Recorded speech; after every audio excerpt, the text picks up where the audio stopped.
MTD Network have dropped into Morse Systems Engineering, Ashford in Kent. Now, you might not recognise the place because they've moved. Now, the company has been going 40 years. They're in the last place for 20 years. They had built up a lot of engineering history. Can I call it history? Anyway, there's loads of stuff there, but they decided to have a big clear out, put all their CNC machines in one place, keep it really, really efficient. So I want to talk through what they've got. So first of all, has a super mini mill. Now, here, just an example of what they're making. Relatively straightforward, but nice little milled component there. That's it. Good work there. So I just want to run through all these. So that's a bit of milling there. We're going to go over to this next, the BF5. Now, huge envelope. So what they've got here, now only rough figures, but massive envelope, 1.5 by 5 by 6.5. Big components. But what they've got on here at the moment is a prototype. Aluminium, nice component. What it will end up as is an electronics cabinet controller.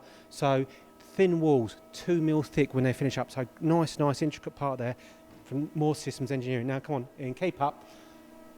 We like to keep these guys exercising all day. Now, bit of fixed head turning here. You've got your SL10 on my left, Ian's right, and then your ST30s, the latest edition here, your HAS1. They're all HAS machines, actually, a bit of a theme there. What I want to do again, as is usual, an example of what they manufacture. So here's some great examples of some components.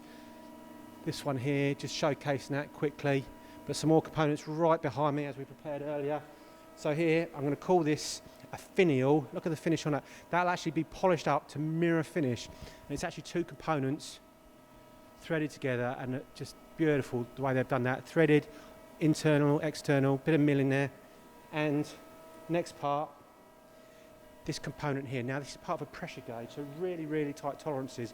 But as you can see, threaded, knurled, a little bit of milling, pop that back down there. Now what they've also got is this tiny part here, which is part of the assembly. That's it in. Now that's coming off the SL10, a tiny little component, all part of this pressure gauge. So just great examples of what they're doing. Morse Systems Engineering in Ashford. So any components like that, get in contact with Dean and the team.